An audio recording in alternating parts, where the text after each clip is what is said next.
अर्जेंटिनाचा football संघाचा विश्वविजेता कर्णधार Messi 14 वर्षांनंतर भारत दौऱ्यावर आहे। रविवारी तो मुंबईत दाखल होईल, त्या अनुषंगाने सुरक्षा व्यवस्था ठेवण्यात आली। मेसीचे अनेक चाहते एक दिवस आधीच मुंबईमध्ये दाखल झालेले आहेत। उपमुख्यमंत्री एकनाथ शिंदेंनी नागपुरात वडापावचा आस्वाद घेतला। ते हिवाळी अधिवेशनासाठी सध्या नागपुरात आहेत। या दरम्यान त्यांनी आपल्या सहकाऱ्यांसह वडापाव खाण्याचा आनंद घेतलाय।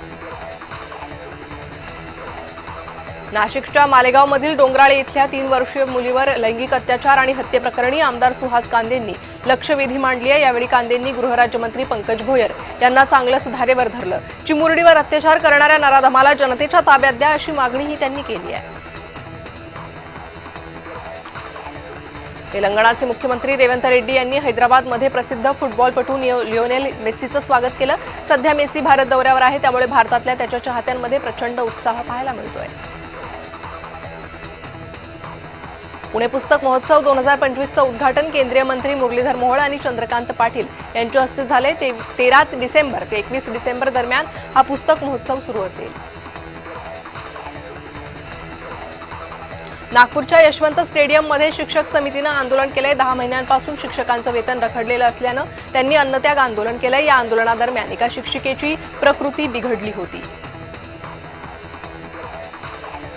नागपुरात युवा प्रशिक्षणार्थींनी सरकारविरोधात मोर्चा काढला होता, मात्र अधिवेशनाकडे जाणारा मोर्चा पोलिसांनी रोखला। 11 महिन्यांच्या प्रशिक्षणानंतर त्याच ठिकाणी रोजगार देऊ ही ग्वाही सरकारनं पूर्ण न केल्यानं तरुण आक्रमक झाले।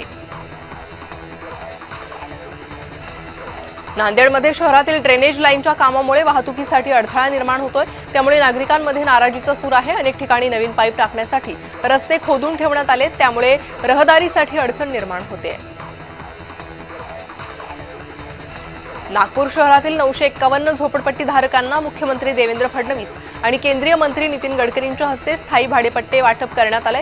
अनेक वर्षांपासून प्रलंबित असलेले प्रश्न निकाली काढल्यानंतर आणि झोपडपट्टीवासियांना त्यांच्या हक्काचे पट्टे मिळाल्यानंतर त्यांच्या चेहऱ्यावर यावेळी आनंद दिसू लागला। डोंबिवली एमआयडीसीतील प्रदूषणाची समस्या गंभीर झाली आहे। रासायनिक प्रदूषणामुळे रस्त्याला पुन्हा एकदा गुलाबी रंग आलाय। 5 वर्षांपूर्वीसारखा प्रकार पुन्हा घडल्यानं चिंतेचं वातावरण निर्माण झालंय। केमिकलच्या वासामुळे नागरिक त्रस्त आहेत। नागपूरमध्ये कोळी समाजानं अर्धनग्न आंदोलन केलंय। कोळी समाजाला अनुसूचित जमातीमध्ये आरक्षण मिळावं, तसंच जात प्रमाणपत्र आणि वैधता प्रक्रियेत होणारा अन्याय दूर करावा अशाही मागण्या करण्यात आल्या आहेत। अमरावती विमानतळावर 2 प्रशिक्षण विमानं दाखल झाली आहे। यावेळी उपस्थित अधिकारी कर्मचाऱ्यांनी जल्लोषात स्वागत केलं। मल्टी इंजिन असलेल्या DA-42 जातीची ही 2 प्रशिक्षण विमानं आहेत। दोन्ही विमानं धावपट्टीवर लँड झाल्यानंतर विमानांचं पूजन करत उपस्थितांनी त्यासोबत छायाचित्रही काढून घेतली। मुंबईत उद्या आज रेल्वेच्या तिन्ही मार्गांवर मेगा ब्लॉक असेल। ट्रान्स हार्बर मार्गावरच्या सर्व लोकल सेवा रद्द करण्यात आल्या। मध्य रेल्वेवर माटुंगा ते मुलुंड दरम्यान सकाळी 11 ते दुपारी 3:45 वाजेपर्यंत ब्लॉक असेल, तर बोरिवली ते गोरेगाव दरम्यान सकाळी 10 ते दुपारी 3 वाजेपर्यंत ब्लॉक असेल। राज्यात शिक्षण विभागात 4,500 पदे रिक्त आहेत, त्यामुळे विद्यार्थ्यांच्या भविष्याचा प्रश्न गंभीर बनलाय।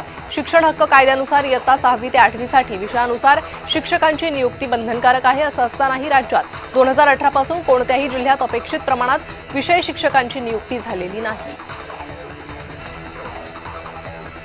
नागपुरात 400हून अधिक शिक्षकांनी आंदोलन केलंय। कडाक्याच्या थंडीत गेल्या 2 दिवसांपासून आंदोलन सुरू असून शालार्थ आयडी घोटाळ्यामुळे वर्षभरापासून पगार रखडलेत।